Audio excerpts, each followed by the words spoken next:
এই সামজু, আমার একটা ছবি তুলে দে না। আমি পরে ফোন দিচ্ছি তোকে। কোন এগুলো তুলবো? ওদিক থেকে আমারটা দিয়ে তুলে দিই, তোর পাঠা দিচ্ছি। ওরে ফেক ক্যান্ডিড, একটা ফেক ক্যান্ডিড। দাঁড়া দাঁড়া একটা মিনিট, কি আসছে, ছবিটা তুলে দিয়ে যা। একটা মিনিট দাঁড়া না। আরে ভাই কতবার বলছি তোরে কিন্তু সে যেমন থাকবো ফোনটা না দেওয়ার জন্য। এই তুই কথা বলতে গেলে আমার সামনে কথা বলতে পারিস না? হ্যাঁ, তোর লুকাই কথা বলতে হবে কেন? ব্যবসায়িক ফোন তো। কিসের বিজনেস? আরে বস না একটা মিনিট, আমি একটু এসে থাক তুই তোর বিজনেস। বিজি পরে ফোন দিচ্ছি। তুই খেলবি না। হ্যালো, আসসালামু আলাইকুম। বাসায় বড় কেউ নেই? বড় মানে কি সবার বড়? বড় কেউ থাকলে তাকে ফোনটা দাও। আচ্ছা। বাবা বাবা বাবা, জি মামুনি। বড় খুঁজতেছে। আমি তো আর বড় না, তুমি আসো। কে বড় খুঁজে মা? হ্যালো, আসসালামু আলাইকুম। জি বড় বলছিলাম। না সরি, আমি বলছিলাম। আপনার সাথে আমার খুব ইম্পর্টেন্ট কথা ছিল, আপনি কি ফ্রি আছেন? আমার সাথে ইম্পর্টেন্ট কথা থাকলে আপনি আমার ফোনে ফোন দিবেন, আমার ভাইয়ের ফোনে ফোন করছেন কেন? এটা সঞ্জুর নাম্বার না? আপনি কি সঞ্জু না? না আমি সঞ্জু না, আমি ওর বড় ভাই রঞ্জু বলছিলাম। সঞ্জু কি আছে? ওর সাথে কি একটু কথা বলা যাবে? আমার খুব ইম্পর্টেন্ট কথা ছিল। আচ্ছা একটু হোল্ড করেন। সঞ্জু, হ্যাঁ সঞ্জু, এই এদিকে আয়, তোর ফোন আসছে। ফোনটা সাথে রাখতে পারিস না? হ্যালো, আসসালামু আলাইকুম। আপনার সাথে আমার খুব ইম্পর্টেন্ট কথা ছিল, আপনি কি ফ্রি আছেন?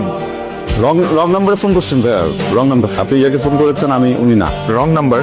আমি তো রাইট নাম্বারে ফোন করেছি। আপনি সঞ্জু বলছেন রাইট? জি বলুন। সঞ্জু, আমি একজনকে ভালোবাসি, সো আমার মনে হয় আপনি যদি এই ডিলটা করতে পারেন আপনার ক্যারিয়ারের সবচেয়ে বেশি অ্যামাউন্টের কাজ আপনার এটা হতে যাচ্ছে। ভাইয়া আপনি বললাম না রং নাম্বারে ফোন করছেন, আমি আপনাকে পরে বুঝাই বলতেছি আপনি কেন রং নাম্বারে ফোন করছেন। হ্যাঁ আমি এখন মানে রং নাম্বার ভাইয়া প্লিজ। আসসালামু আলাইকুম।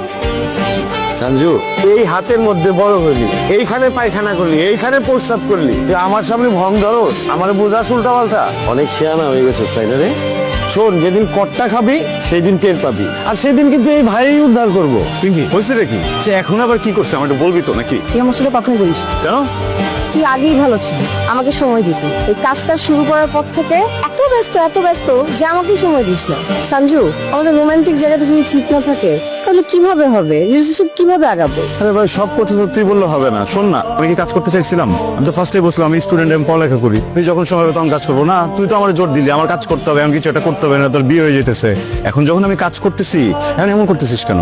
আরে বাবা আমার তো এক্সপোর্ট ইম্পোর্টের ব্যবসা না, একটু ফোনে কমিউনিকেশনে থাকতে হয়, কথাবার্তা বলতে হয় ক্লায়েন্টদের সাথে। একটু টাকা পয়সা কামাই নেই, এই ব্যবসা চেঞ্জ করে ফেলবো বুঝছিস?